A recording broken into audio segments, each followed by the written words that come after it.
सलाम मेरी अजीज पंखो। सबसे पहले तो तुम सबको मेरी तरफ से झप्पी 6 फीट की दूरी से, क्योंकि तुम सबने इस चैनल को 4 लाख सब्सक्राइबर्स दे दिए हैं। Thank you so much. बस अब जल्दी से ना 500,000 भी कर दो ताकि मैं ना जरा ज्यादा शौकियां मार सकूं।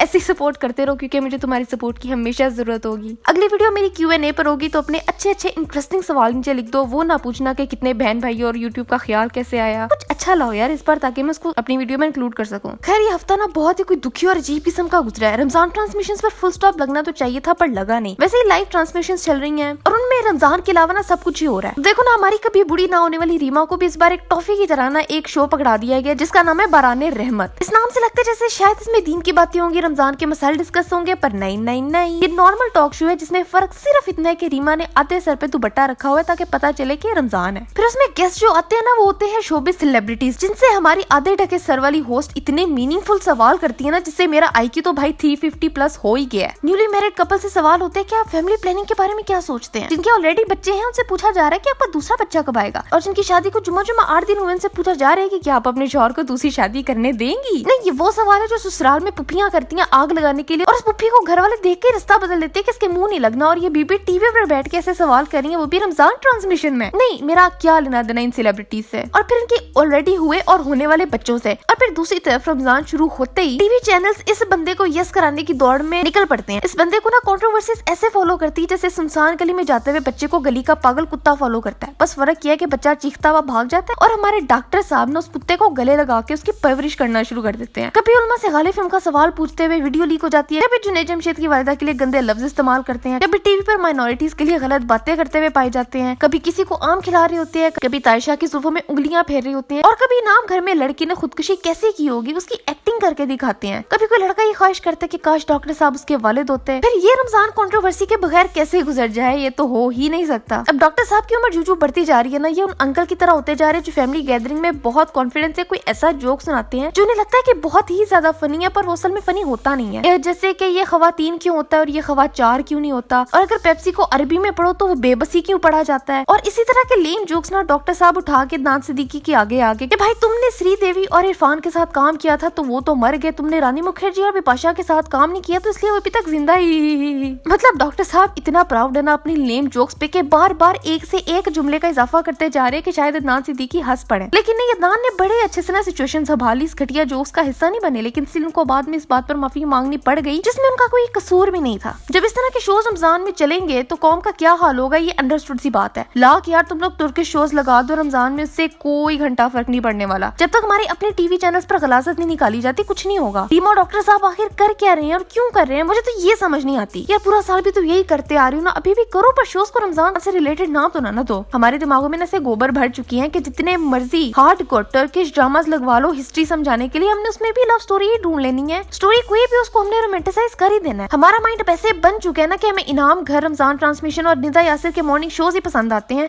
हमने गोरे होने के टोटके देखने क्यों मोबाइल के लिए हमें कुत्तों वाली बिस्ती भी कबूल है, और फिर एमन मुनीब इकरा यासिर की फैमिली प्लानिंग का भी हमें जानने का पूरा हक और शौक है। हमें डॉक्टर साहब के लेम जोक्स पर भी हंसना है। यार रमजान में तो कहीं डिसेंसी शो कर दिया करो, खुदा तो वास्ते तो। अब थोड़े दिनों पहले मेरे शहर सियालकोट में टाइगर गानी की एक वीडियो आई थी जिसको देख के दिल इतना रोया था। उसके सामने उसके वालिद को मार दिया गया, उसके भाई को जख्मी कर दिया गया सिर्फ बच्चों की लड़ाई की वजह से। बहुत ज्यादा अफसोसनाक वाकया जिस पर जितना ज्यादा दुख किया है जितना ज्यादा कम है। मुझे तो ये समझ नहीं आती कि हम आम शहरी के पास असलिया आखिर क्यों है, तुम्हारे और मेरे जैसे लोगों को गन्स तक एक्सेस आखिर क्यों है, और फिर हमें इतनी हिम्मत कहाँ से आई कि हम बच्चों की लड़ाई में गन्स चला के बंदे ही मार दें और फिर हम ब्लेम एक दूसरे पर डालते जाएं। खैर मेरी दुआ है कि इंसाफ हो और विक्टिम्स को अल्लाह सब्र दे। हमें ना बर्दाश्त बिल्कुल खत्म हो गया, ना तो हमें किसी दूसरे का ओपिनियन हजम होता है, ना तो हमें दूसरे की कामयाबी हजम होती है। बस लड़ने मरने के लिए हम बिल्कुल तैयार बैठे हैं, चाहे वो मोबाइल के पीछे बैठ के हो या फिर सड़क पे गाड़ी ठुक जाने के बाद। खैर तुम लोग अपने Q&A के लिए सवाल नीचे लिखते जाओ, बहुत इंटरेस्टिंग सवाल जो होंगे उन्हीं को मैं ऐड करूंगी। और आज के लिए बस इतना ही था। लास्ट वीडियो ये रही, यहाँ देखो सब्सक्राइब यहाँ करो, मेरा दूसरा चैनल है गोल रोटी, उसको भी सब्सक्राइब करो। अगली वीडियो कौन सी होनी चाहिए मुझे भी बताओ, और मैं मिलती हूँ तुमसे अगली वीडियो में एक नए टॉपिक के साथ।